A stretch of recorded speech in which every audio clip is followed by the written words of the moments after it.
ನೀವು ಮಾಡಿದ್ದೇನೋ ಒಬ್ಬ ದಲಿತ ಮುಖಂಡನ ಮೇಲೆ, ಯುವ ನಾಯಕನ ಮೇಲೆ ಕೇಸ್ ಹಾಕಿಸ್ತೀರಾ? ಇದು ನಿಮ್ಮ ತಾಕತ್ತು. ನಿಜ ಬಿಡಿ, ತಾಕತ್ತೆ ನಿಮಗೆ. ಪಾಪ ಇದು ನಿಮ್ಮ ತಾಕತ್ತೆ.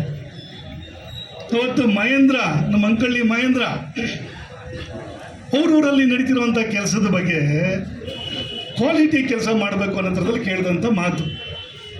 ಗುಣಮಟ್ಟದ ಕೆಲಸ ಆಗಬೇಕಾಗಿದೆ ನಮ್ಮೂರಲ್ಲಿ. ಸರ್ಕಾರದ ದುಡ್ಡು ಇದು. ಇಲ್ಲಿ ಅಧಿಕಾರಿಗಳು ಈ ಕಡೆ ಬಂದು ನೋಡಬೇಕಾಗಿದೆ, ಸರಿಯಾದ ರೀತಿಯಲ್ಲಿ ಕೆಲಸ ಮಾಡ್ತಿಲ್ಲ ಅಂತೇಳಿ ಅವನು ಒಂದು ಪೋಸ್ಟ್ ಹಾಕ್ತಾನೆ. ಅವನು ಯಾರನ್ನೂ ನಿಲ್ಲಿಸಿಲ್ಲ. ಯಾರು ಕಾಂಟ್ರಾಕ್ಟ್ರು ಯಾವುದೋ ಹೆಸರು ಹೇಳ್ಕೊಂಡು ಬಂದವ್ರೆ ಮೇಗಡೆ ಇವ್ರ ಹೆಸರನ್ನ ಅಂತ ಅದರಲ್ಲಿ ಹೇಳಿರುವಂಥ ಮಾತು. ತಪ್ಪೇನಿದೆ? ಕಾಂಟ್ರಾಕ್ಟ್ರು ಹೇಳ್ದಾನೆ ಅಲ್ಲಿ.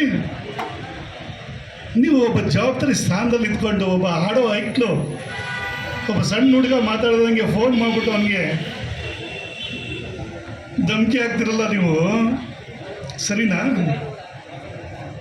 ಕೇಳ್ತಿದ್ರಲ್ಲ ಈಗ ಯಾವುದೋ ರೌಡಿ MLA ಥರದಲ್ಲಿ ಪಟ್ಟ ತಗೋಬೇಕಾ ನೀವು? ಧಮಕಿ ಹಾಕ್ತೀರಾ ನೀವು? ಸೋಷಿಯಲ್ ಮೀಡಿಯಾದಲ್ಲಿ ಹಾಕ್ಲಿಕ್ಕೆ ಅಷ್ಟು ಸ್ವತಂತ್ರ ಇಲ್ವಾ? ಸಂವಿಧಾನದ ಬಗ್ಗೆ ಮಾತಾಡ್ತೀರಿ. ಸಂವಿಧಾನ ಎಲ್ಲರಿಗೂ ಸ್ವತಂತ್ರ ಕೊಟ್ಟಿದೆ, ತಮ್ಮದೇ ಆದಂಥ ಹಕ್ಕುಗಳಿದೆ, ವಕ್ ಸ್ವತಂತ್ರ ಇದೆ. ನಿಮ್ಮ ವಿಚಾರದಲ್ಲಿ ಮಾತ್ರ ಸಂವಿಧಾನ ಇಲ್ವಾ ನಿಮ್ಗಳಿಗೆ? ಕಾಂಗ್ರೆಸ್ನವ್ರಿಗೆ ಬೇರೆಯವ್ರ ಮೇಲೆ ಗೂಬೆ ಕೂರಿಸೋಕ್ಕೆ ಮಾತ್ರ ಸಂವಿಧಾನ. ನಿಮ್ಮ ವಿಚಾರ ಬಂದಾಗ, ಕಾಂಗ್ರೆಸ್ನವ್ರ ವಿಚಾರ ಬಂದಾಗ ಅವ್ರ ಸಂವಿಧಾನ ಇಲ್ಲ. ಅವನಿಗೆ ಮಹೇಂದ್ರನಿಗೆ ಫೋನ್ ಮಾಡಿ ಧಮಕಿ ಹಾಕ್ತಿರಲ್ಲ, ಅವನಿಗೆ ಜೋರು ಮಾಡ್ತಿರಲ್ಲ ನೀವು, ಎಷ್ಟು ಮಟ್ಟಿಗೆ ಸರಿ?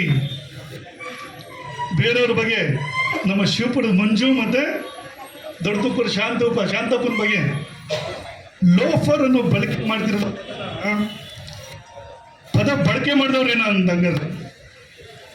ಅವ್ರ ಬಗ್ಗೆ ಲೋಫರ್ ಅಂತ ನೀವು ಬಳಕೆ ಮಾಡಿದ ಮೇಲೆ ಫೋನಲ್ಲಿ ಬೇರೆಯವ್ರ ಜೊತೆ ಮಾತಾಡ್ಬೇಕಾರೆ ನಿಮ್ಮ ಬಗ್ಗೆ ಏನಂತ ಇದು ಮಾಡ್ಬೇಕು, ಅವರು ಬಳಕೆ ಮಾಡಬೇಕು?